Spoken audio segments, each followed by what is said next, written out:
Boa noite, hoje é dia 17 de outubro de 2025. Meu nome é Victor Farinelli, eu sou subeditor e repórter de Ópera Mundi. Está no ar mais uma edição do programa Outubro. Com a química na Assembleia Geral da ONU e a indústria petroquímica, que foi como o presidente Lula definiu os dias seguintes, né, da aproximação entre Brasil e Estados Unidos, os mais atentos perceberam que as autoridades norte-americanas, e especialmente o Donald Trump, né, deixaram de mencionar o nome de Jair Bolsonaro. É bem verdade que o Marco Rubio chegou a fazer duas alusões ao ex-presidente nessas mesmas últimas semanas, né? Mas isso aconteceu há alguns dias atrás, não foi nessa semana, e a gente também tem que destacar que isso não aconteceu principalmente em meio às reações à reunião dessa quinta-feira, né, em que o Marco Rubio se encontrou com o nosso chanceler, o Mauro Vieira. Ou seja, ao parecer, essa foi uma reunião na qual o Bolsonaro não foi tema de discussão, e isso pode ter frustrado o bolsonarismo, já que esse setor estava jogando no Marco Rubio as suas últimas esperanças de tornar relevante o papel do Eduardo Bolsonaro e do seu colega, o neto do ditador, Paulo Figueiredo. Será que Trump largou a mão do bolsonarismo? Será que estamos vendo o declínio? Talvez não da extrema-direita, mas ao menos da hegemonia do clã Bolsonaro sobre esse setor.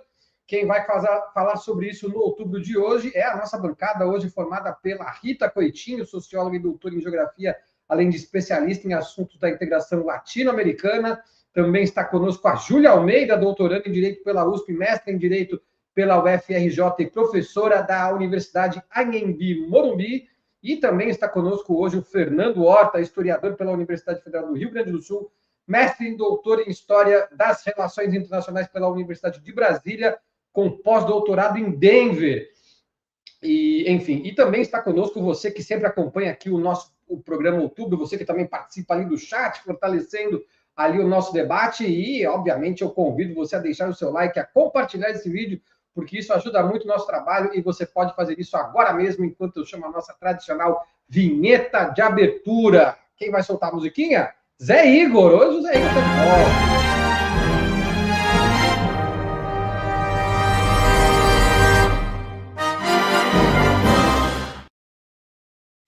Boa noite a Rita, a Júlia e ao Fernando. Boa noite também ao Zé Igor na produção. E antes de fazer a primeira pergunta do programa, eu quero relatar uma notícia que circulou nas últimas horas, né, durante o programa Central Globo News, né, no qual uma informação na qual a jornalista Maria Cristina Fernandes informou que o Eduardo Bolsonaro e o Paulo Figueiredo, né, tentaram invadir eles tentaram fazer um encontro com o Marco Rubio antes do encontro do Marco Rubio com o chanceler Mauro Vieira. E segundo essa jornalista, nesse relato que circulou horas atrás, né, os dois sequer foram recebidos pelo secretário de Estado, né, e segundo as fontes da jornalista, abre aspas, os dois chegaram lá e disseram a eles o seguinte: a agenda mudou, as prioridades mudaram por causa da China, agora nós estamos precisando do Brasil.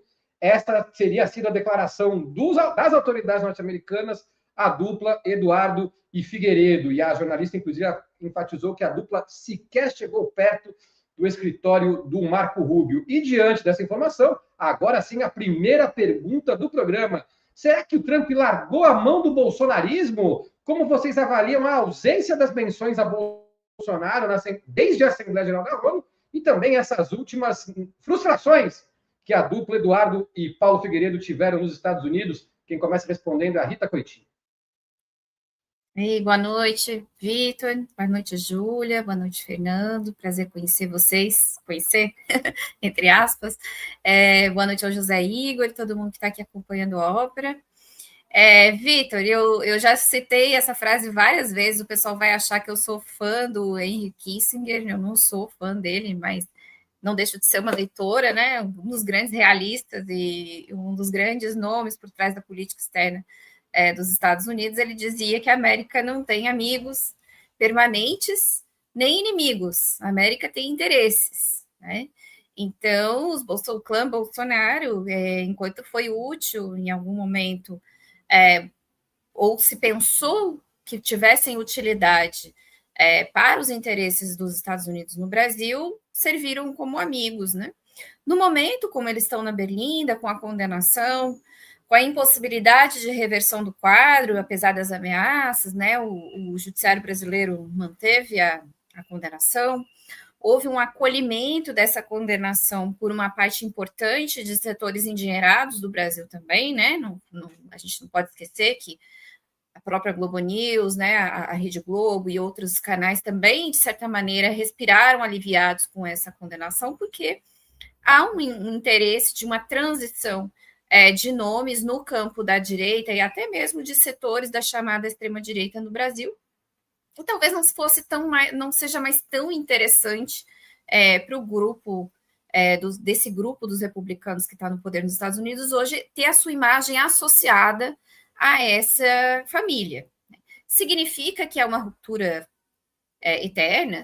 Eu não acho que signifique. Eu acho que se em algum momento os formuladores da política para o Brasil entenderem que faz algum sentido incensar algum nome desse tipo, apoiar, não deixariam de fazer. Mas é que não faz muito sentido para um poder do tamanho do poder dos Estados Unidos ter a sua política associada a um nome que seja, né? A fulano ou beltrano, a família tal ou a família tal.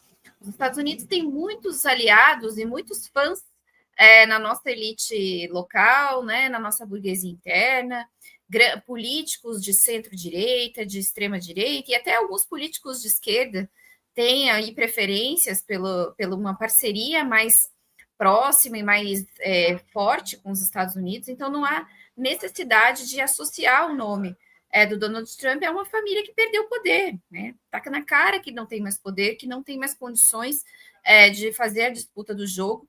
O debate na extrema-direita agora é quem é que vai disputar as eleições. Já não é mais o Bolsonaro, né? Então, eu acho que, por enquanto, é carta fora do baralho, possivelmente para adiante também, mas aí, né, só o futuro dirá. Obrigado, Rita. Passando a palavra para a Júlia Almeida.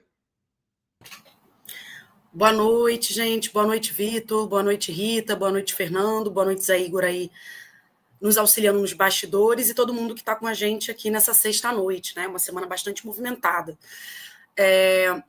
Eu entendo, né, que primeiro que eu acho que o Trump, né, ele tem como característica, né, do seu método político, da forma como ele organiza a sua política, que não é só, né, elemento do trumpismo, mas é um elemento e uma característica da extrema-direita de uma maneira mais geral hoje, né, internacionalmente, uma certa volatilidade, né, um descompromisso, eu vou dizer assim, com chegar às últimas consequências de parte daquilo que eles dizem, né, ou que eles anunciam que vão fazer. Isso tem a ver um pouco com aquela tática que a gente, né, já falou, acho que aqui em outros momentos, de tentar ir aumentando, né, dilatando qual é a fronteira, e mesmo que ele não ultrapasse completamente essa fronteira, ele chegou mais perto dela, ou seja, ele dilatou os consensos ou as disputas para um lugar mais próximo do seu patamar e da sua linguagem. Né? Então, ele altera um pouco, eu acho que a lógica da dinâmica política. A gente vem dizendo aqui que o Trump ele tem, né, em especial, os seus interesses enquanto império, né, ou seja, do ponto de vista do imperialismo norte-americano, que se agudiza, né, através de Trump, exatamente pela ideia de trazer, né, fazer novamente a América grande, e que significa, né, avançar e medir poder, né, dentro da esfera global. E esse, digamos assim, é o ponto estratégico, né, desse poder. E, por outro lado, né, ele também faz isso tentando fortalecer o que a gente pode chamar aí, né, lato sensu, sem tanto compromisso, de uma internacional fascista. Né? Então, a gente tem um presidente que é neofascista, né, protofascista, à frente do principal império do mundo hoje. E, né, eu acho que essa é a hierarquia pelo domínio, pela hegemonia dos Estados Unidos. E, nesse momento, né, eu acho que tanto a fragilidade da família Bolsonaro diante da condenação e, ao mesmo tempo, o processo de negociação que segue na via da anistia, né, de uma anistia dosometria aí, mitigada, mas ainda em processo de debate e discussão, e objetivamente, me parece, os interesses e o acirramento da guerra comercial com a China, né, e a estratégia de intervenção, né, de aumento do tom com a Venezuela, a posição do Brasil, né, ser uma posição de liderança política ante, né, Estados Unidos, no momento em que o Lula ganhou espaço através da construção dessa liderança, inclusive no cenário internacional, né, eu acho que ela não tem nada de interessante para os Estados Unidos.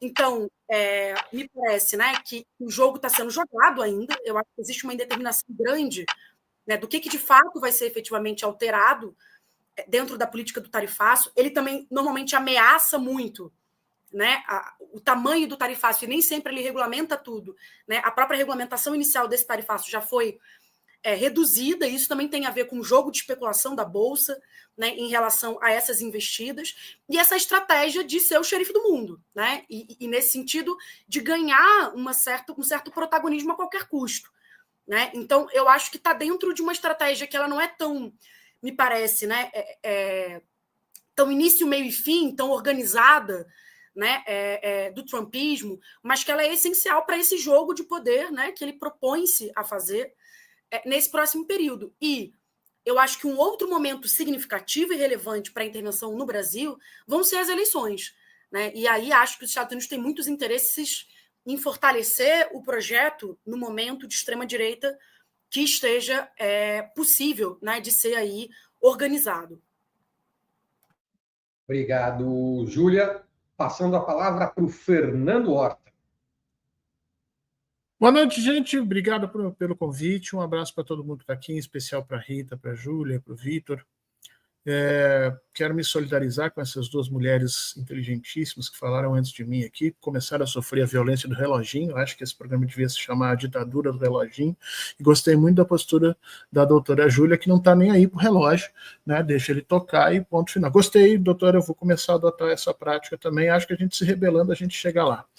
Voltando à pergunta, eu acho que a gente está exagerando de todos os lados. Eu vi muita gente na esquerda comemorar um affair entre Lula e Trump, comemorar, eu vi posts, agora eles acabam, e eu achei isso tremendamente equivocado. Primeiro porque a política internacional, os interesses de Estado, de Brasil e de Estados Unidos não se reduzem, sequer se aproximam a um affair entre Lula e Trump. Eles podem ter affair, podem não ter, podem se odiar, e os seus interesses, não necessariamente as políticas externas dos dois países vão se dobrar, né? Acho que a gente erra por achar que essa capacidade que o nosso presidente tem de ser ouvido, de cativar o outro líder, de chamar a pessoa naquele momento à razão, não faz com que as políticas externas dos países que nós nos relacionamos, de alguma maneira, vejam o Brasil, né, de uma maneira positiva. As coisas são diferentes. E também acho que a gente erra ao dar aos Bolsonaro um poder muito maior do que eles têm. Aliás, o próprio Trump já declarou isso, né?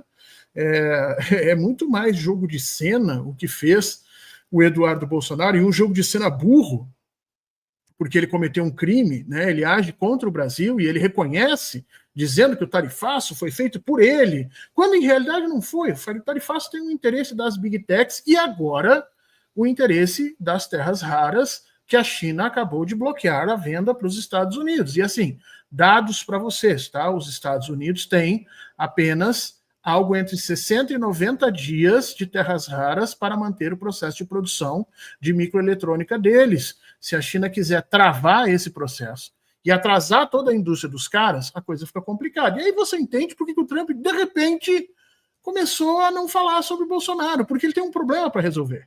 Ele tem que saber como é que ele vai manter o fluxo de matérias-primas para o centro do império. E isso o Brasil tem condições. Ele vai tentar, obviamente, extrair isso do nosso chanceler e do nosso presidente. Eu espero que nenhum dos dois aceitem, porque se nós aceitarmos esse tipo de coisa, não apenas estaremos chancelando o poder norte-americano, como dando um tiro na parceria mais imediata com a China. Porque se os Estados Unidos conseguem obter terras raras a partir do Brasil, eles vão conversar diferente com a China nesses processos, né?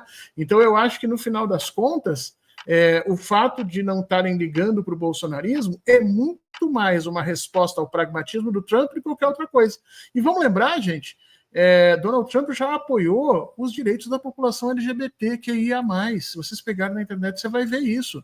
Donald Trump foi um crítico voraz da política de guerra dos Estados Unidos, enquanto ele ainda era uma personalidade fora do governo. O que eu quero dizer com isso? Donald Trump veste a roupa que ele acha que vai lhe dar maior visibilidade no local onde ele entra. Não necessariamente tem a ver com o bolsonarismo, embora seja muito legal a gente ver eles serem barrados na porta, né? Obrigado, Fernando. E eu só queria registrar, Fernando, a respeito do que você chamou pejorativamente de ditadura do reloginho, que para equilibrar essa situação, porque eu já sabia que você e a Júlia teriam problemas com o relógio, eu trouxe a Rita Coitinho, porque ela é do dia a bancada de terça-feira, da qual a Rita participa, é a bancada que mais respeita o reloginho. A gente tem dias que a gente nem coloca barulho no reloginho, porque a terça-feira é o dia, inclusive... Pode falar, Zé Igor, próxima terça-feira não vai ter reloginho com barulho. Olha isso, Júlia. Ainda levamos chinelada, Júlia. Olha isso. Eu faço meia-culpa porque, na verdade, às vezes o cansaço que me impede de fazer o tempo aí. Eu estava concluindo a minha resposta, só por isso que eu ignorei. Não, Júlia, não é essa a resposta revolucionária. É digno. Não é essa a resposta revolucionária, Júlia. Tem que dizer que não, que a gente não aceita, que o nosso trabalho não é esse. E no meu reloginho. Passando para a segunda pergunta do programa. O papel desempenhado por Eduardo Bolsonaro nos Estados Unidos estaria prejudicando a extrema-direita, como inclusive algumas figuras, como Ciro Nogueira tem dito nos últimos dias, né? A extrema-direita como um todo e também, talvez, até o próprio pai em particular? Quem começa respondendo é a Júlia Almeida.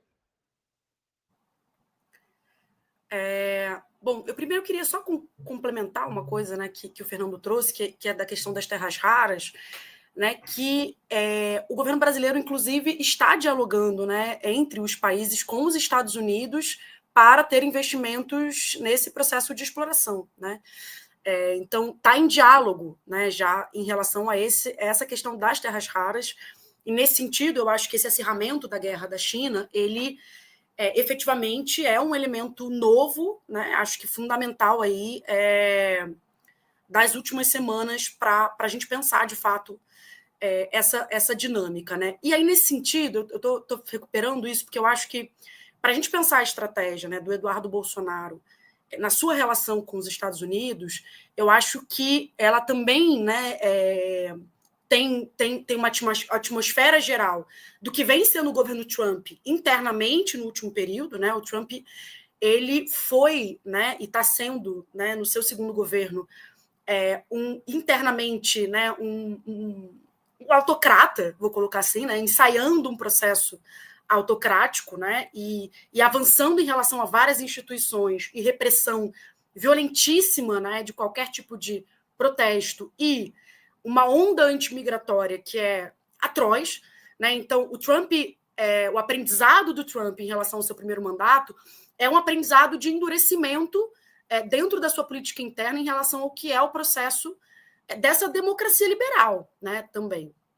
Então, eu acho que esse contexto e esse avanço que estava no último período, né, o avanço das articulações, né, do que a gente chama aí da internacional fascista pós-eleição de Trump e etc., eu acho que colocou o Eduardo numa posição de diálogo e numa atmosfera, no momento, né, e o Trump avançando no tarifaço no mundo inteiro, que dava uma perspectiva, me parece, né, num conjunto de articulações de aposta de um grito desesperado também, né, porque a condenação era iminente, então não existia nenhuma forma, né, de reversão da condenação do Bolsonaro. A família Bolsonaro, né, é uma família que tem laços e inquéritos, né, e investigações criminosas de toda a monta no Brasil, e que vai, portanto, se alastrar, né, para o conjunto dos seus familiares e não só do próprio pai. E eu acho que dentro desse cenário, né, e dessa dinâmica de relação e da posição do Eduardo, né, com esse grupo, né, com essas articulações, eu acho que eles foram para a aposta um pouco desesperada também que eles tinham, né, e que, de alguma maneira, conseguiu mobilizar, eu acho que em algum momento no Congresso, uma tentativa de aprovação, até a mobilização popular e etc., do processo de anistia. Né? Então, eu entendo que, de maneira colateral, né, ele teve, né, reveses na sua estratégia, com certeza, ou seja, né, ele não conseguiu ser bem sucedido até aqui, né, mas isso pode mudar também, e é isso que eu estou falando. Eu acho que a interferência no processo eleitoral de 2026 dos Estados Unidos vai ser significativo, inclusive pelas terras raras. Né? É que eu acho que agora a China e a Venezuela estão no centro da principal disputa norte-americana. Então, eu acho que ainda está em aberto, né, o que vai de fato efetivar dessa articulação do Eduardo Bolsonaro, e acho que até a derrota da anistia, né, e das eleições de 2026 e qual vai ser o papel que ainda está em disputa da família Bolsonaro para 2026, eu não consigo ainda entender 100% o saldo político dessa aposta. Eu acho que ela ainda está em aberto. Agora, provisoriamente, a gente pode dizer que sim. Né? Os reveses que ele tem sofrido têm colocado ele, né, dentro de uma estratégia que parece que teve mais ônus do que ganhos. Mas eu não consideraria isso ainda algo definitivo. Eu acho que está em aberto essa disputa. Obrigado, Júlia. Passando a palavra para o Fernando Horta. Que legal. A companheira Júlia, mesmo sofrendo pressão da institucionalidade, não se rendeu e passou por cima do reloginho de novo. Obrigado, companheira. Eu estava aqui chateado. Bom, eu acho que sim, eu acho que o Eduardo Bolsonaro, ele nunca defendeu a direita. Nenhum dos Bolsonaros nunca defendeu a direita. Né? Eles todos trabalham efetivamente para amealhar poder, e vamos lembrar que o próprio Bolsonaro, assim como eu falei do Trump, né, que o Trump começou, se vocês podem pegar isso na internet, discursos deles defendendo os direitos da população LGBTQIA+, a violência dos Estados Unidos em forma de guerra, você vai pegar também discursos do Bolsonaro defendendo Hugo Chávez, defendendo Luiz Inácio Lula da Silva, defendendo uma política de ataque aos privilégios das elites do espectro militar. O primeiro discurso do Bolsonaro na Câmara, ele ataca a compra de carros, na época, carros super, ultra caríssimos, para que os almirantes, generais e brigadeiros tivessem acesso, enquanto que os soldados não recebiam. Então, veja, os Bolsonaro, eles têm uma visão muito pragmática da política. Então, eles vão fazer tudo e qualquer coisa que lhes permita amealhar e seguir construindo suas relações de poder e enriquecendo em última instância, porque é isso que Bolsonaro fez em todo o tempo que esteve na Câmara. Nunca pensaram em direita, nunca pensaram no Brasil, efetivamente. Isso tudo é uma grande construção de propaganda política para que eles chegassem onde chegaram. E aí, diante de um revés brutal, porque o que aconteceu? O Bolsonaro, de alguma maneira, encorpa esse movimento da extrema-direita brasileira, ele não cria, mas ele encorpa, chega à presidência, e agora o Bolsonaro e a família Bolsonaro estão sendo descartados. Essa é a situação. Eles estão sendo descartados por uma outra coalizão de extrema-direita, que tem uma parte aí, um pé no evangelismo de extrema-direita, outra parte nesse neoliberalismo de coaches e tudo mais, e uma terceira parte do antigo político do Centrão, que não existe mais, que agora migra para essa extrema-direita. Então, eles estão querendo criar um sistema no Brasil de obter os votos do Bolsonaro sem o Bolsonaro. E os membros da família Bolsonaro, embora eles todos tenham o mesmo sobrenome, eles não têm a mesma capacidade intelectual. Alguns deles já se deram conta que estão sendo jogados para fora do sistema, né? Que vão querer colocar o Jair Bolsonaro como mártir. Parabéns, vamos lhe dar uma estátua, você vai ganhar um pôster para que todo mundo se lembre de quem você foi. Agora você vai para a papuda que nós continuamos o jogo político da extrema-direita por aqui. E o Eduardo Bolsonaro, sabendo disso, ele toma uma atitude completamente desavisada, né? E vai para os Estados Unidos para tentar lutar pelos interesses individuais do Jair Bolsonaro e do bolsonarismo, e não pela extrema-direita brasileira. E isso fez com que essa extrema-direita brasileira imediatamente reconhecesse como diferentes os objetivos do Eduardo Bolsonaro, do Jair Bolsonaro e do próprio movimento que tenta seguir adiante. Né? Então nós estamos vendo um tremendo racha, como diz a Júlia. Eu acho que é prejudicial sim a Jair Bolsonaro, mas não acho que seja prejudicial à extrema-direita, porque a extrema-direita vai encontrar caminhos para se reorganizar no Brasil, haja vista que esse movimento ainda tem um apoio muito grande. E por que ele tem um apoio muito grande? Mesmo com a pressão do reloginho, por que ele tem um apoio muito grande? Isso é horrível para o apresentador, porque terminou o tempo, ele quer que o cara termine, o cara faça uma pergunta para si mesmo, ele não tem nada que fazer. Veja a cara do Vitor, como ele fica desesperado. Vou ser rápido, Vitor. Nós não conseguimos vencer essa estrutura do fascismo ainda porque não agimos onde nós precisamos agir. Nós só pegamos a questão da punição jurídica. Nós não trabalhamos numa comunicação antifascista e numa educação antifascista, uma educação democrática e inclusiva. E porque nós não fizemos isso no terceiro mandato Lula, o bolsonarismo ainda tem um espectro muito grande de apoio na sociedade. Obrigado, Fernando. Eu estou tranquilo, Fernando, porque agora eu vou passar a palavra para a Rita, e a Rita vai falar nos 3 minutos. Rita, como você vê aí esse papel do Eduardo Bolsonaro? Agora eu não posso passar do tempo de jeito nenhum, né? Vou te dar 4 minutos, Rita, só para a alegria do Fernando. Olha, na minha opinião, essa questão do Eduardo Bolsonaro, não é que isso teria prejudicado a imagem do bolsonarismo no amplo espectro de eleitores do bolsonarismo. A gente até, de certa maneira, saiu uma pesquisa de opinião essa semana que mostra, assim, um deslocamento de parte desse eleitorado fiel, né, ao bolsonarismo para uma indefinição ou para candidatos ali, tipo Tarcísio, enfim. Mas esse percentual de apoio que se dilui em eleitores, né, que tem nos Bolsonaro o seu esteio, vamos dizer assim, ou muitos assim, o seu encanto, né, aqueles que abraçaram o bolsonarismo quase como missão de fé, nesses, o papel do Eduardo Bolsonaro não desempenhou um papel deletério, até porque eles continuam sendo alimentados pela mesma bolha discursiva, né, que se alimenta a partir de fake news e do discurso que o Eduardo cria a partir ali da sua base na frente agora da Casa Branca, já que ele não consegue mais entrar na Casa Branca.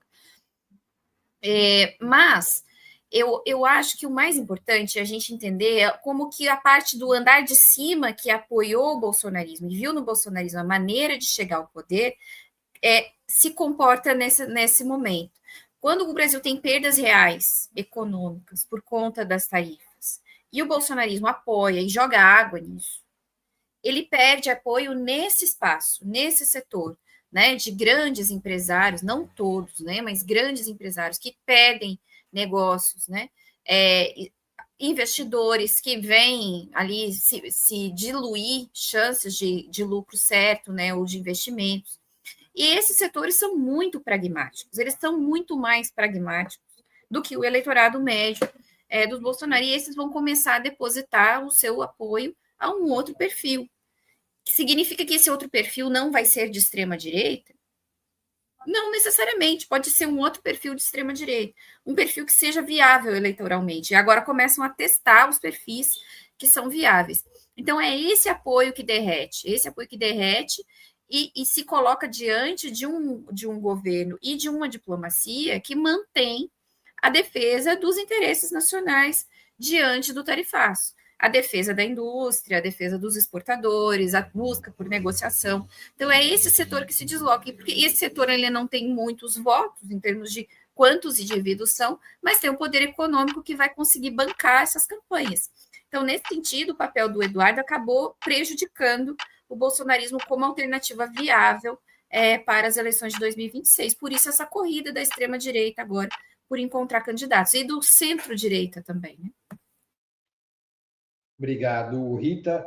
Nessa terceira pergunta do programa, eu vou abordar uma questão que vocês já falaram sobre ela nas primeiras respostas, mas eu vou aprofundar a questão, que é a seguinte: apesar de tudo que nós falamos nas 2 primeiras perguntas, é correto afirmar que a família Bolsonaro continua sendo a que sustenta a base eleitoral da direita brasileira, da extrema-direita brasileira? Será que esse pode ser um momento propício para que outras figuras tentem tomar esse lugar? E, como vocês indicaram aí nas respostas anteriores, talvez isso já esteja acontecendo? Quem começa respondendo é o Fernando Horta. Opa! Primeiro queria agradecer a companheira Rita, que, apesar do seu histórico de submissão às instituições, ela passou do reloginho uns 4, 5 segundos. Estamos trabalhando para o caminho da revolução. Não, porque eu dei 4 minutos, eu dei o 4 minuto a mais a ela, e ela não aproveitou esse 4 minutos. Tão respeitadora que é a Rita. Tá vendo?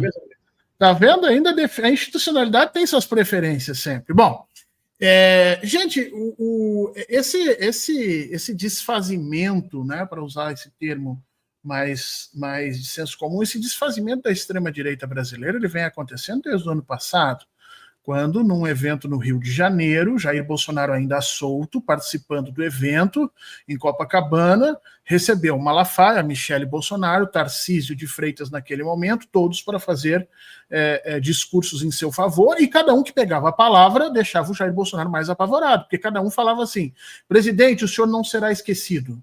Presidente, o senhor não se preocupe, porque nós lutaremos até o fim, mesmo que o senhor vá, né, se submeta a essa violência, nós estaremos lá lutando pelo senhor. E tudo que o Bolsonaro queria ouvir não era isso, ele queria ouvir o seguinte: nós vamos morrer pelo senhor, presidente, ninguém vai me tirar da posição central desse mundo. Ali, o bolsonarismo começou a ver que ele era só mais um ou mais uma das correntes de extrema-direita, e que ele, a partir de então, deveria voltar a lutar por esse processo de ser o cabeça nisso tudo. Ali o Bolsonaro, ou pelo menos o Bolsonaro, se tornou um defunto político, e já começaram a dividir os espólios dele com ele ainda vivo.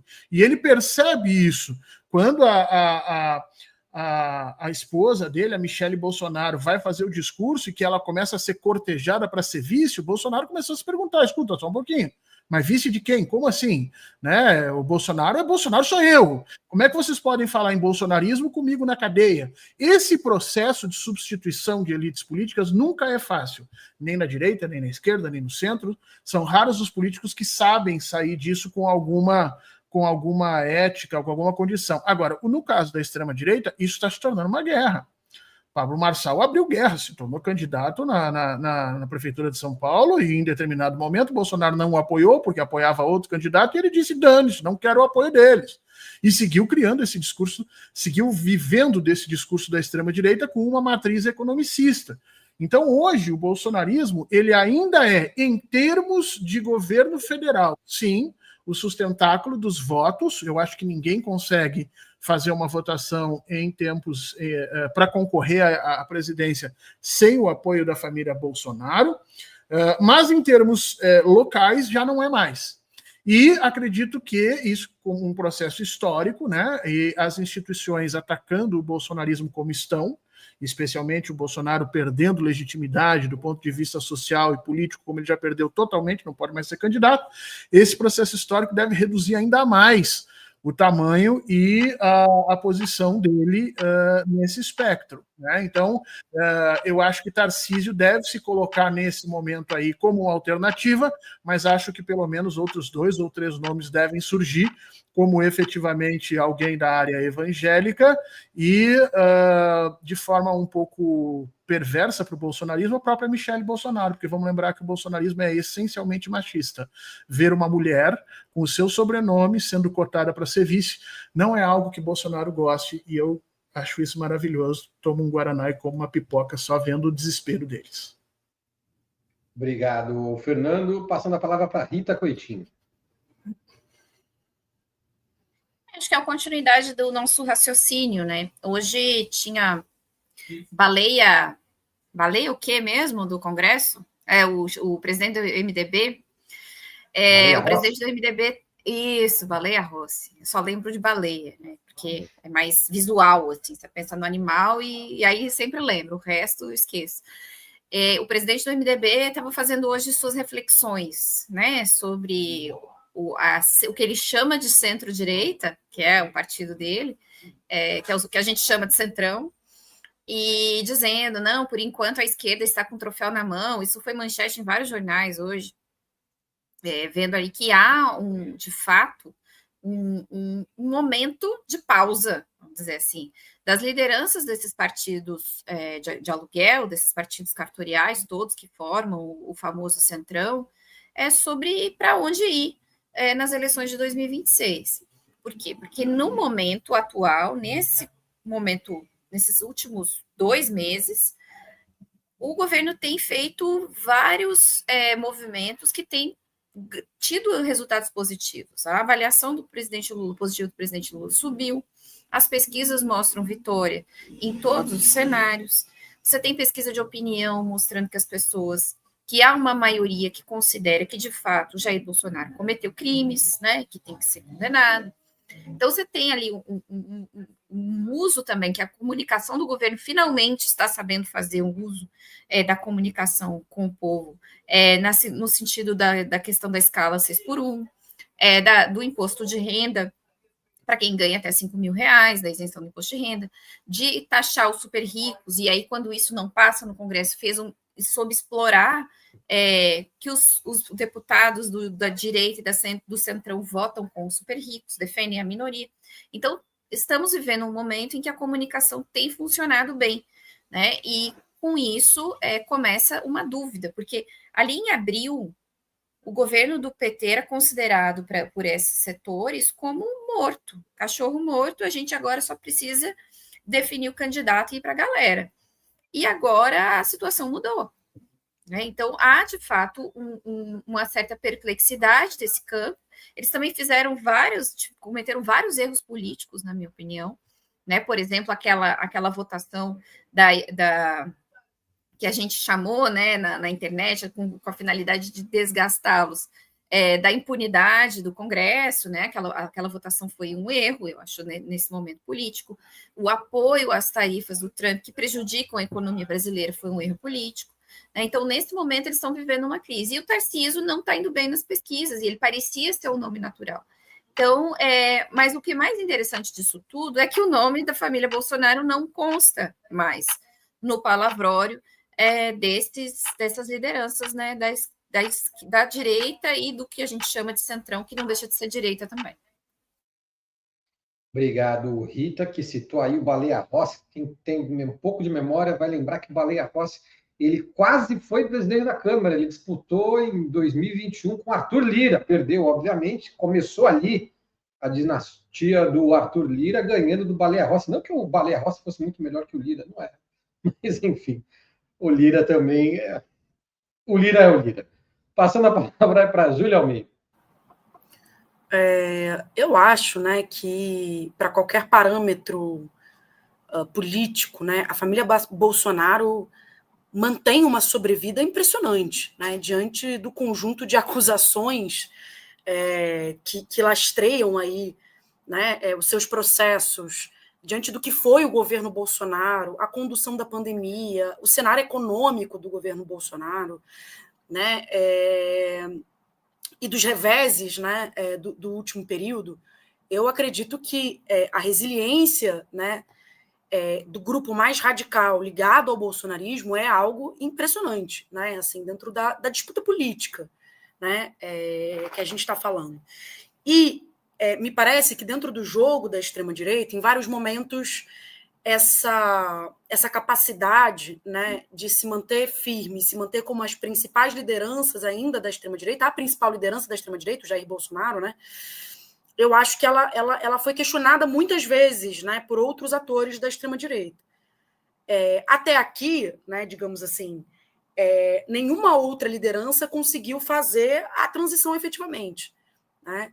E no momento, digamos assim, mais relevante, né, da hora H, digamos assim, acabam buscando, né, uma conciliação, uma reconciliação com o Bolsonaro. Vamos lembrar que nas eleições de 2022, quando existia, né, ali uma disputa entre, né, ficou meio em dúvida entre o Tarcísio e a família Bolsonaro em relação à indicação exatamente, né, do candidato do campo da extrema-direita para a Prefeitura de São Paulo, nas manifestações do 7 de setembro, a pesquisa interna que foi feita lá, né, pelo grupo da USP,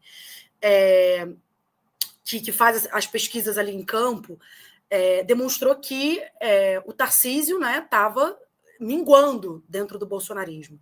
E ele vai para uma estratégia, né, de mostrar aliança, alinhamento com a família Bolsonaro, exatamente dentro dessa lógica, né? Não dá para chutar completamente, mas, e a estratégia do Tarcísio foi essa, a tentativa de se manter como um bolsonarista, né? Uma extrema-direita invernizada, né? Moderada, né? E a mídia, em especial, tentou construir de forma bastante organizada esse discurso, esse personagem.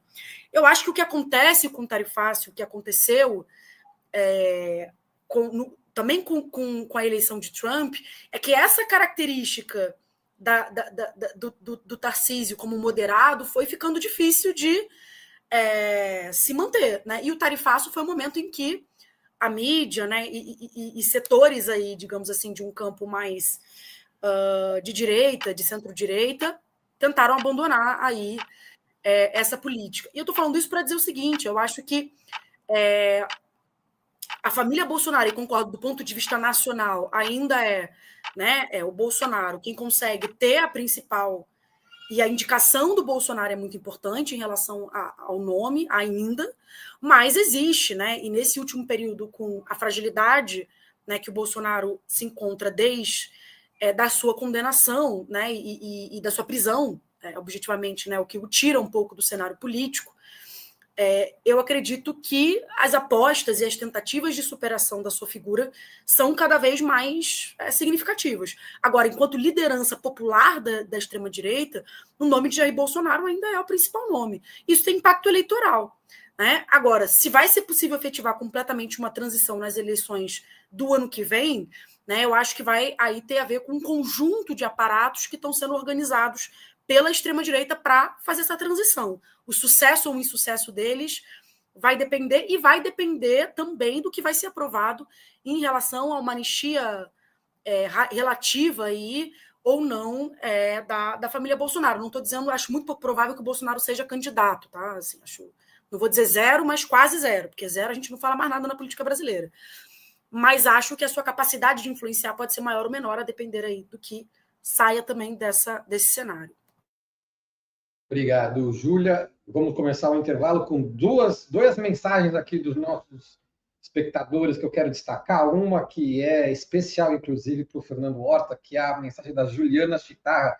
Ela diz o seguinte, Fernando: acho ótimo o reloginho do programa. Olha que linda mensagem, Fernando Horta. E a outra mensagem que eu quero destacar é a do Tiago Lima. Ele diz assim: é hora da esquerda aproveitar este momento do Congresso Nacional para mergulhar nas favelas e esclarecer o povão sobre quais são as prioridades da esquerda e da direita. Está aí a mensagem do Tiago Lima.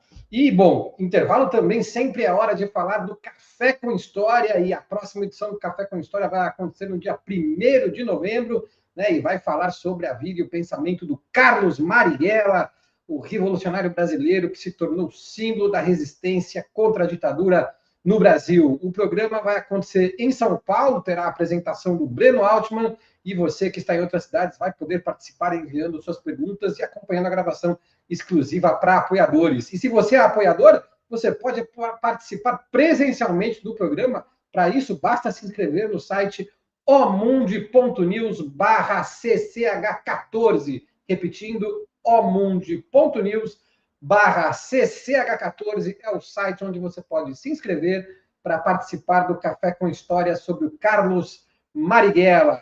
Também aproveitamos o intervalo para lembrar das diferentes formas possíveis de contribuir com o jornalismo independente de Ópera Mundi. A mais importante delas é a assinatura solidária, que você faz no site operamundi.com.br/apoio. Outra forma importante de contribuir com o nosso jornalismo é se tornando membro pagante aqui do nosso canal no YouTube, ou através do canal no YouTube. Quando você estiver assistindo um programa ao vivo, você pode mandar para a gente um superchat ou um super sticker que a gente lê o seu recadinho aqui ao vivo para você. Você também aproveita de contribuir com a gente. Caso você esteja no YouTube assistindo um programa gravado, pode contribuir com a ferramenta Valeu Demais, que também nos ajuda. E além de todas essas opções, você tem a opção do Pix, através da nossa chave Pix, apoie@operamundi.com.br. Lembrando que a nossa razão social é última instância editorial limitada. E agora nós voltamos ao programa com a pergunta sobre o que aconteceu no dia de quinta-feira, ontem mais especificamente. Qual vocês acham que foi o resultado para o governo brasileiro dessa primeira reunião entre o chanceler Mauro Vieira e o secretário de Estado norte-americano Marco Rubio? Quem começa respondendo é a Rita Coitinho. Bom, não teve muitas divulgações, né, de tudo que foi discutido nessa conversa. O Mauro Vieira fez uma declaração bem protocolar no final da reunião.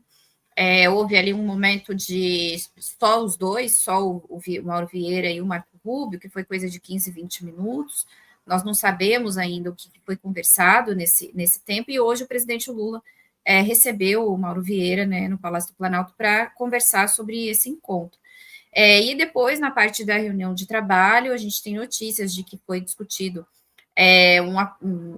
um cronograma, né, de debate sobre a questão das tarifas, né, e outros temas de interesse mútuo, como a questão dos minérios, né, que, na minha opinião, são temas de longo prazo. Acho que nós não temos nada de curto prazo.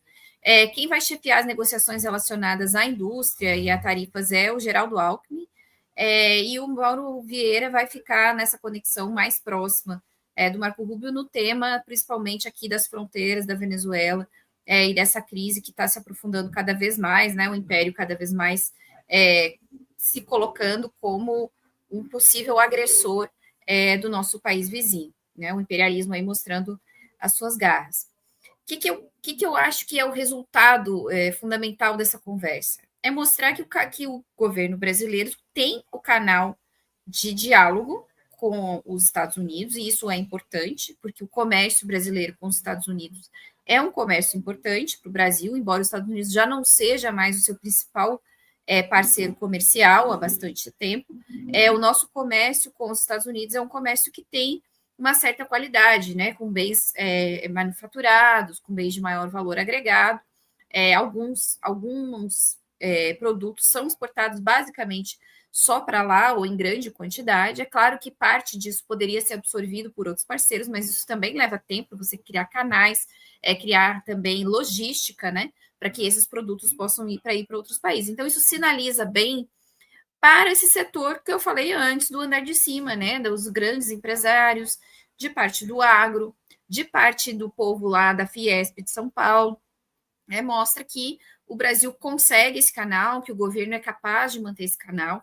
Então, eu acho que tem uma sinalização interna muito forte desse ponto para esse público, que é um público importante, pensando em eleições 2026, e acho que também isso pode ter alguns efeitos nos nossos outros temas de relações internacionais, por exemplo, nossa intensidade nas negociações do BRICS, que a gente já fez eu já fiz uma crítica, né, aqui no Ópera e também numa conversa minha com o Breno, sobre esse perfil mais light, né, que o governo brasileiro emprestou para a cúpula do BRICS aqui no Brasil. Acho que isso pode ter um efeito também, mas isso é tudo coisa de médio prazo, não é uma coisa imediata.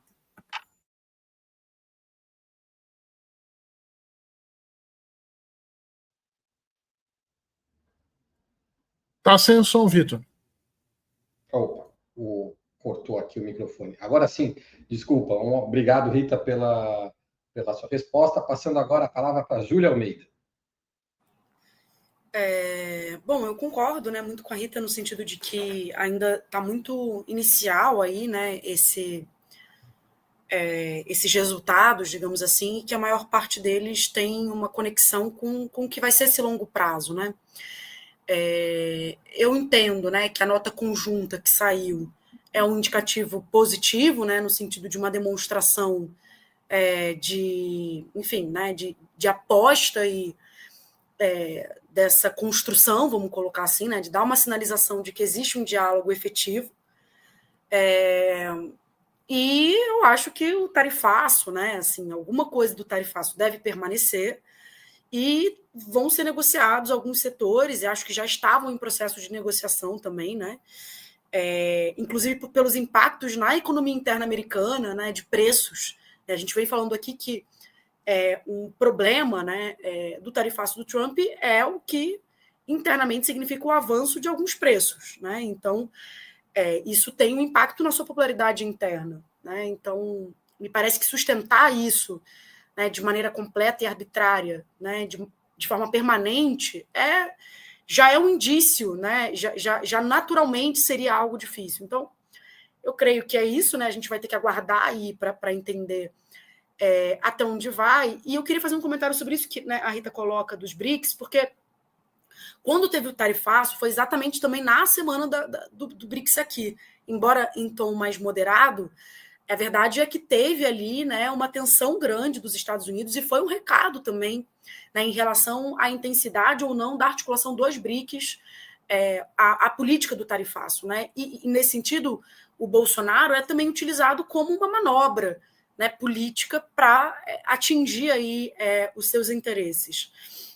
nesse sentido, eu acho que é interessante, né, para o governo norte-americano a manutenção desse diálogo, tanto pela questão dos BRICS, e aí, em especial, né, dessa questão das terras raras e dessa disputa, do acirramento da disputa com a China, quanto também, né, e eu quero colocar isso para o centro aqui do debate, a manifestação dentro do que é a crise na Venezuela. Né? Então, eu acredito que isso também pode ter como um critério geral, né, uma maneirada, vamos colocar assim, né, no tom do governo Lula em relação à Venezuela, à América Latina, né, e como vai se dar, né, o fórum que eles estavam organizando em defesa, né, da democracia no mundo e etc. De alguma forma, Lula estava sendo uma das principais figuras desse processo político, e essa conexão, esse diálogo com os Estados Unidos, eu acho que pode ter um efeito geral aí de arrefecer. Obrigado, Júlia, que respondeu dentro do reloginho para a tristeza do Fernando Horta, que vai ter que responder agora isolado. E parece o Eduardo Bolsonaro no Texas. Fernando, como você vê aí essa reunião? Eu sou uma fora da lei tentando aqui me enquadrar, entendeu? O Fernando não, ele está praticando desobediência aí, civil. Fernando, você ficou incitando a revolução, Eduardo, mas etc. a pergunta não vai ser sobre o Eduardo, Fernando, vai ser sobre a reunião entre o Mauro Vieira e o Marco Rubio. Primeiro, eu queria dizer para a companheira Rita e para a companheira Júlia que quando a gente passa do reloginho, entendeu? E deixa o Vitor em desespero, a gente dá sentido para as palavras dele, porque daí quando a gente termina, ele diz, obrigado, Fernando, ele realmente está aliviado, entendeu? Se você mantém o reloginho, é só uma palavra a mais, ele vai dizer obrigado. Agora, quando tu passa, ele realmente sente aquilo que ele está dizendo. Então, eu te aconselho, doutora Rita, depois dar uma avançada e testar essa minha teoria. Tu vai ver que ele fala com muito mais gosto quando a gente passa o reloginho. Voltando para cá, jogo de cena, é isso. O papo entre Lula e Trump é jogo de cena. A Rita ainda foi super diplomática, não existe nenhum resultado a curto prazo, talvez a médio e longo. Não tem resultado. Jogo de cena. Lula está jogando para o eleitorado interno para poder chegar aqui e dizer e fortalecer a posição do vice Geraldo Alckmin. Eu não gosto de chamar de Geraldo Alckmin, porque Geraldo Alckmin é da época que ele era do neoliberalismo. Agora é o nosso companheiro Zé Geraldo. Eu acho bem mais popular, né? Então, o nosso vice Zé Geraldo, que está liderando aí, vamos dizer, essa relação política, ouvindo os empresários brasileiros, tentando entender qual é a ação que eles precisam. O companheiro Zé Geraldo está dando uma aula de formação política para o eleitorado, para a elite dirigente brasileira, mostrando para eles como é que a gente faz uma ação de oitiva em determinados setores sociais para decidir políticas públicas. Está bonitaço isso, e esse é o objetivo do presidente Lula.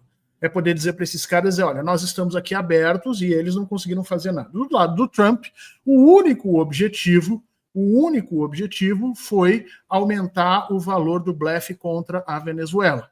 Porque ao mesmo tempo em que ele leva o Brasil para negociar, e o Brasil não fala nada sobre a Venezuela naquele momento, ele reforça a agressão e a ameaça contra o Maduro e faz parecer que a América Latina está completamente dividida. Então, jogo de cena, única e exclusivamente, nenhuma dessas coisas vai dar resultado algum, tanto é que, tão logo a reunião terminou, e ontem mesmo, antes da reunião, já tinham sido dadas 3 ou 4 declarações tresloucadas, tanto do Marco Rubio quanto do próprio Trump, dizendo por que eles tinham feito as tarifações, por que iam continuar, por que aquilo tinha que acontecer.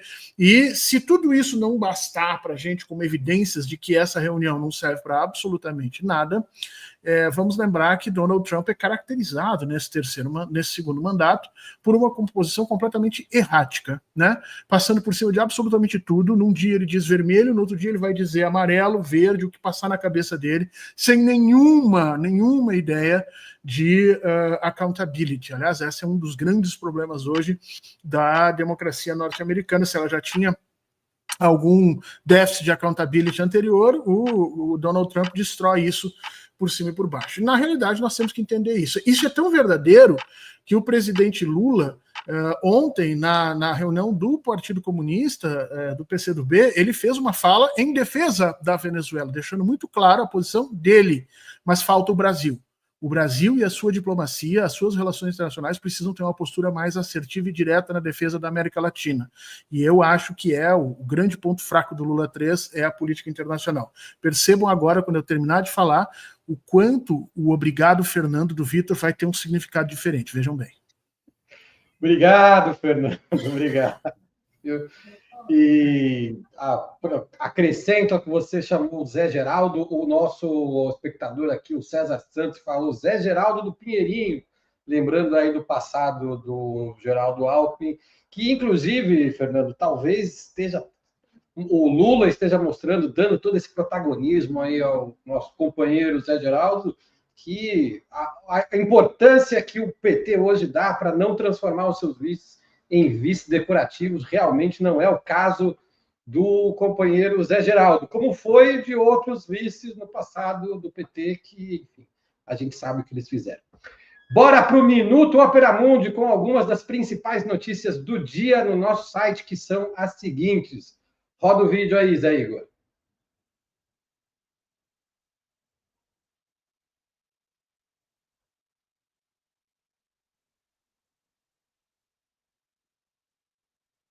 Opa, estamos com problema com o áudio do vídeo? Não temos som. Não temos som, né?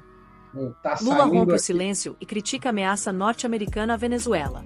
Na abertura do 16º Congresso do PCdoB, ocorrido nesta quinta, 16, mandatário brasileiro afirmou que o povo venezuelano é dono do próprio destino e que nenhum presidente tem que dar palpite de como será o país. Peru deve impor estado de emergência após protestos contra governo direitista. Milhares de peruanos ocuparam ruas do país e confrontaram polícia na capital. Morte de manifestante é investigado pelo Ministério Público. Chefe militar dos Estados Unidos para a América Latina deixa cargo em meio a ameaças de Trump e demissão de Alvin Olsey ocorre após republicano autorizar CIA a conduzir operações secretas na Venezuela. Segundo Nova York Times, Almirante teria questionado ataques no Caribe. Minuto Ópera Mundi. As principais notícias do dia em 1 minuto. Gente, eu adorei o Nova York Times. Vou começar a usar isso a partir de agora, Coitinha. Gostei dessa manifestação anti-imperialista. Vai ser Nova York Times. É isso aí, gostou, né? Bom, essas são algumas das principais matérias no nosso site. Lembrando que o Minuto Ópera Mundi entra no ar às 21 horas no YouTube, Instagram, Facebook, TikTok de Ópera Mundi. Sigam a gente também nessas plataformas. E agora eu aproveito para chamar os nossos convidados para responder sobre essas 3 principais notícias do dia, começando pela Júlia Almeida. Júlia, o que você achou dessa declaração do presidente Lula sobre a questão da Venezuela? Eu achei uma declaração importante, né? Porque ele não vinha falando diretamente sobre o caso, ele tinha dado uma declaração um dia antes, bem mais abrangente, inclusive, mas ainda tímida, né? Uma declaração que fala sobre o princípio de soberania, né, do povo venezuelano e que nenhum outro presidente, fazendo uma referência a Trump sem citá-lo, né, tem que se meter nos assuntos da Venezuela e de Cuba, mas não é, né, eu acho que uma declaração contundente e nem uma construção de solidariedade ainda, né, do governo brasileiro ao povo venezuelano de uma maneira geral. Né, e ao governo venezuelano que enfrenta uma ameaça imperialista concreta. Né? Enfim, né, estamos tendo aí, né, diversas revelações sobre um plano, né, de interferência direta aí, de golpe na Venezuela e de também eventual intervenção militar.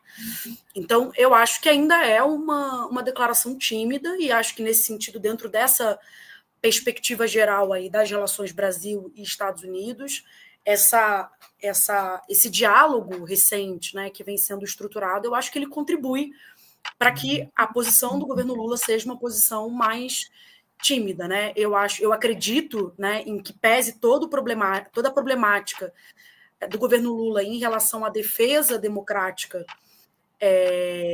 né, dentro da Venezuela, na questão das eleições, né, onde ele não defendeu o governo venezuelano na posição, né, na questão da fraude eleitoral, e nessa semana, né, o Nobel contribui para esse debate, né, e avança dentro desse debate. eu acredito que seja necessária uma ação mais contundente aí, né? Revertendo um pouco, relativizando um pouco o que tem sido essa relação desde das últimas eleições venezuelanas, onde, de alguma maneira, o governo brasileiro ele entende que houve, né, também aí fraude pelo governo venezuelano, né? Então, acho que nesse ponto precisava de uma ação mais contundente.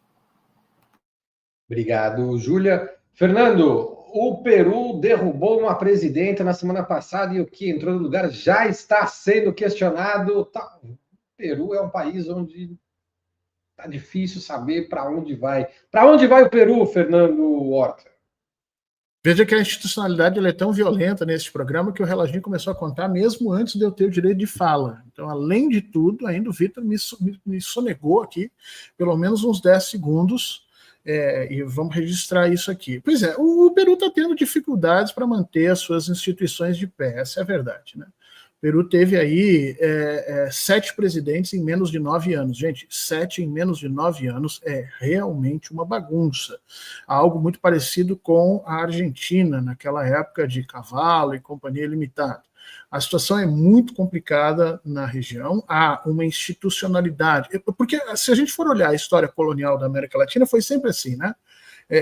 O domínio das estruturas de poder, sempre por uma elite, praticamente ilhada por instituições que lhe protegem na base da porrada, se não na base do cacetete, na base da decisão judicial, e esses caras raramente abrem mão. Recentemente houve um arco de transformações e participação social em cada um desses países, que deram entrada, inclusive, para que os movimentos sociais e até populações autóctones começassem a ter acesso à terra, acesso a determinados bens públicos que antes não tiveram, e as elites comandadas aí por um grande arco de direita, que vai aí, Equador, junto a países da América Central, estão retomando esses poderes de forma institucional, como sempre fizeram, historicamente sempre se colocaram, mas as populações não aceitam mais isso e seguem a campo tentando fazer as grandes transformações. O Chile é um exemplo talvez negativo desse processo, porque o Boric não conseguiu capitanear isso de forma correta, e o Equador, eu penso que é um exemplo positivo, apesar do ataque que se faz efetivamente à esquerda naquele país. Então, o arco de agressão da extrema-direita vai continuar e as manifestações na sociedade vão cobrar cada vez mais esse aprofundamento. Daí a gente consegue ver, Vitor, a importância de termos no Brasil uma figura como Luiz Inácio Lula da Silva, que venceu nas urnas o fascismo, e uma figura como Alexandre de Moraes, que sustentou ela de forma judicial, botando as elites brasileiras em silêncio. Eu acho que esses foram os grandes diferenciais. Senão, nós estaríamos com problemas aqui no Brasil semelhantes também. Obrigado, Fernando. Rita Coitinho, que consequências essa renúncia do almirante lá nos Estados Unidos pode gerar internamente no país? Bom, do que eu consegui entender das notícias sobre isso, na verdade, é que essa renúncia não é imediata, ele sai no fim do ano, quando ele deveria ficar 3 anos no cargo, né? E o diz-que da imprensa estadunidense é de que esse pedido de saída vem depois de uma série de desentendimentos e bate-bocas com os secretários de defesa, especificamente sobre o tema, por conta do tema do ataque aos barcos que eles dizem que são barcos de narcotraficantes, né? Alvin Halsey, né, que é o comandante de operações militares da Quarta Frota, estaria divergindo do método, né? Mas eu acho que o que é mais importante dessa notícia não é exatamente se teve bate-boca dele ou não com o secretário de defesa por conta disso, mas porque há notícias também na imprensa estadunidense de uma insatisfação da cúpula militar dos Estados Unidos com a política do Donald Trump para uma série de temas, e um deles é a América Latina. Então, eu acho que o Halsey, que não é qualquer militar, ele é um almirante, né, comandante da Quarta Frota, ele fazer essa sinalização de que não ficará no cargo por 3 anos, como costuma, né, como é o costumeiro, é o normal, mostra que tem um atrito na frente militar. E isso é importante também para a gente poder acompanhar o desenvolvimento dessa ameaça dos Estados Unidos em relação à Venezuela. Parece que não há unanimidade E eu acho que esse é um fato importante da gente prestar atenção. Obrigado, Rita. E eu também quero lembrar que este atrito entre o almirante e o secretário de Defesa, que é o Peter Hegseth, né, não é o primeiro atrito que esse Hegseth gera nas últimas semanas. A gente lembra que, há semanas atrás, ele foi o protagonista daquela discussão lá. Ele foi protagonista de um discurso no qual ele chamou os generais de gordos e tal, né? Aquilo também não caiu muito bem nos generais, enfim. Mas esse Disse caso... que não vai mais ter ações afirmativas nas Forças Armadas. Exato. Ele é do grupo dos translocados ali, o pessoal mais, pelo menos parece ser, o pessoal mais ideológico dentro desse grupo que apoia o governo. Não dá um calorzinho no coração de vocês ver as Forças Armadas americanas brigando contra o governo americano? É que sempre as Forças Armadas deles brigam contra nossos governos, né? Não dá um calorzinho assim? Agora vocês vão sentir. Nesses casos, eu sempre torço pela briga. Exato, mas eu fico feliz, né? Que bom que está acontecendo, né? E vamos lembrar o seguinte, só fechando um parênteses aqui, Vitor, esse mesmo ato que esse almirante está fazendo, ele está chamando a atenção para uma série de desmandos que o Donald Trump está fazendo nos processos internos decisórios das Forças Armadas americanas. A mesma coisa foi feita no governo Bolsonaro, quando nós tivemos aquela renúncia dos 3 ministros ao mesmo tempo, quando o Bolsonaro ainda era presidente. E a imprensa brasileira fez cara de paisagem. Fingiu que nada aconteceu, bola para frente. Se ali ela tivesse aprofundado, como a imprensa americana está fazendo, está perguntando por quê? O que está acontecendo? Talvez nós não tivéssemos tido o banho de gente morrendo como tivemos ali no final da Covid, porque o Bolsonaro teria sido precipitado. Então, o que estão fazendo nos Estados Unidos é isso, sinalizando que o governo Trump está invadindo processos decisórios do sistema militar norte-americano. Só não dá para defender um golpe militar aí... dentro dos Estados Unidos, né? O que parece aí que foi uma das interpretações aí do CISEC. Exatamente. Vocês viram isso? Eu até salvei para ler depois, porque eu pensei... Mas dá um calorzinho no coração essa hipótese. Uma coisa é lutar pela briga, outra coisa é falar assim, o que vai resolver ali a situação, aí não dá, não. Ele fala que o comunismo do futuro será o comunismo de guerra ou não será. Termina assim o texto dele. Eu até aguardei para ler de novo, porque eu pensei, eu não li isso. Depois eu vou ler. Muito bem. E comunismo de guerra são as Forças Armadas norte-americanas que vão... esse é o texto dele, enfim. Vamos entrar nisso, não. E eu ainda deixei o Fernando falar durante quase 2 minutos sem reloginho, com a alegria dele. Ó a felicidade do Fernando. Olha. Viva a revolução, companheiros! Gente, vamos tentar abertura para vocês falarem, com essa alegria, esse sorriso do Fernando Horta. Nós chegamos ao final de mais uma edição do programa Outubro. Hoje nós conversamos com a Rita Coitinho, com a Júlia Almeida e com o alegre, feliz Fernando Horta. Muito obrigado aos 3, muito obrigado também ao Zé Igor, fazendo mais um excelente trabalho na produção. E muito obrigado a vocês que nos assistiram. Uma boa noite a todos, um ótimo fim de semana e até o próximo programa. Falou, gente.